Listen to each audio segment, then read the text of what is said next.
să învețe din greșelile stagiunii precedente. Spunea cumva paradoxal Luis Enrique, sperând că în această stagiune Barça nu avea aceleași probleme pe care le-a avut sezonul trecut cu Malaga. A fost 0-0 pe La Rosaleda și 0-1 aici în capitala Cataluniei.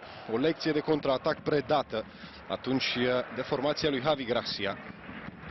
Meciuri grele pe care le-a avut Barça în sezonul trecut cu Malaga.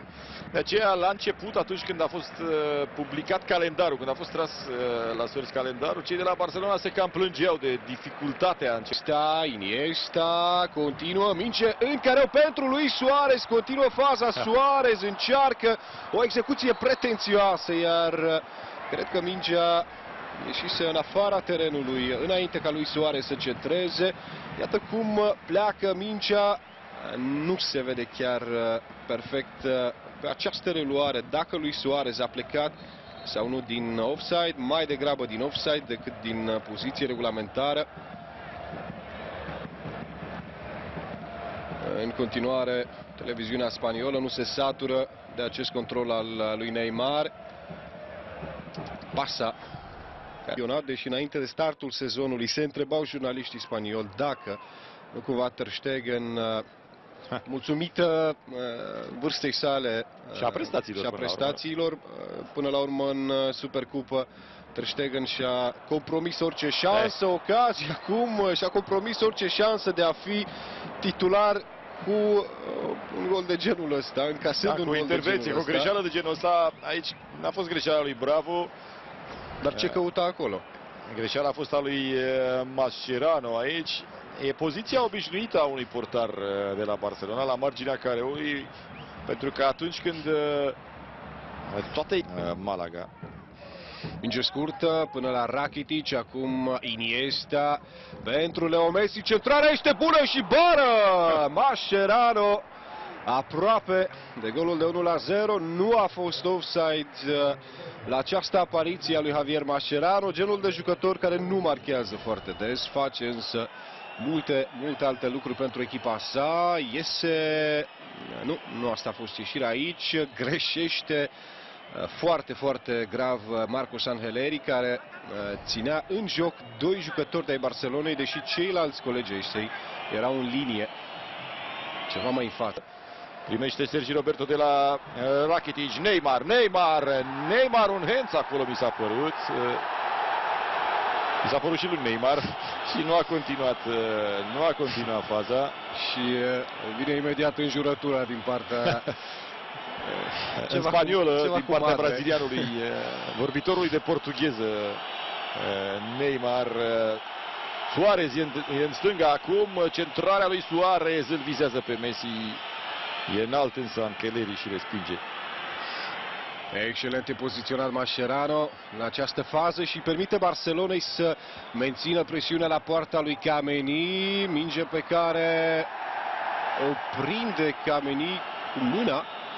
Dar nu cred că aici putem vorbi de o pasă dată cu intenție. Există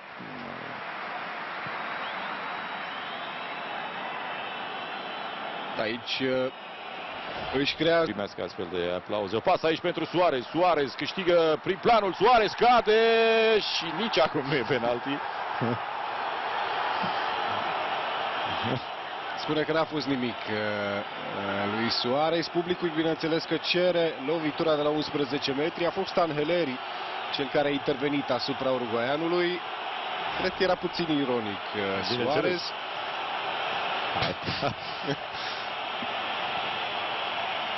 Din nou, nici nu lovește mingea, nu reușește să dea în mingea Angeleri. Probabil că pe care le văd foarte bine și fanii care cer acest atac. Neymar, continuă Neymar până la Messi, șutul lui Messi! Și din nou acele intervenții frustrante pentru fanii catalani despre care vorbeai. Putea fi 1-0. Putea să tragă Neymar însă. Iniesta îi trimite lui Messi, pătrunde în care argentinianul Messi, șutul său este întâmpinat de Kameni. A tras surprinzător la prima bară Messi aici, dar a fost atent Carlos Kameni. Se bate repede cornerul pentru Barça, din nou Messi acolo. Caută o soluție, găsește pasa, Iniesta greșește însă. Aici era frumos gestul, dar complicat ca mingea să ajungă printre atâția jucători aici, celor de la Malaga la Messi. Din nou Iniesta, trage el, dar pe lângă poartă. Aproape de ultima jumătate de oră a acestei partide, încet, timpul devine din ce în ce mai prețios pentru Barcelona, care încearcă acum din toate pozițiile, nu mai are atât de multă răbdare ca în primele 50-55 de minute. Revedem intervenția lui Tchouaméni asupra șutului lui Leo Messi. Bătută de Neymar, Mascherano nu mai trage, găsește această pasă către Messi. Messi e în care Messi trage, scoate din nou Tchouaméni, a tras dintr-un unghi destul de mic. Și cu dreptul. Acolo Messi. O nouă ocazie pentru Barcelona, peste 10 șuturi până acum pe poarta lui Tchouaméni. Nu bate Neymar după ieșirea lui Rakitic, el bate fazele fixe. Centrarea lui Neymar iese din careu, fără să atingă nimeni acolo. Sergi Roberto pentru Suarez, o centrare pe care o scoate și gol! Gol, marchează Vermaelen. Ce rău scoate mingea de acolo Tchouaméni, însă e o greșeală cu care Tchouaméni practic șterge toate intervențiile bune pe care le-a avut de-a lungul acestui joc. Thomas Vermaelen, primul său gol în tricoul Barcelonei. Da, e încununarea perfectă acestei reveniri lungi și complicate a lui Thomas Vermaelen. Cred că oricum a trecut mai bine de un an, cu siguranță, de când a marcat Vermaelen. Acum cred că am fost cam drastic cu Tchouaméni. Până la urmă el a scos mingea de acolo. Faptul că Thomas Vermaelen era singur acolo și mingea l-a căutat e chestie de, până la urmă, de hazard. Cei trei brazilieni, Miguel Torres, balon la care Mathieu nu are voie să greșească, centrare în careu și are noroc Barcelona la această fază. Are noroc și pentru că Jordi Alba a fost foarte inteligent acolo în duelul cu Charles. Iată-l pe Jordi Alba, care îl deranjează, îi tropăie în spate, face ceea ce a trebuit acolo. Reacția lui Javi Gracia, ocazie mare pentru Malaga, plecată din acea minge pierdută, destul de ciudat de Iniesta. Nu e genul de jucători care să piardă aceste mingi. Sunt ultimele secunde ale partidei și probabil că vom auzi în curând fluierul de final.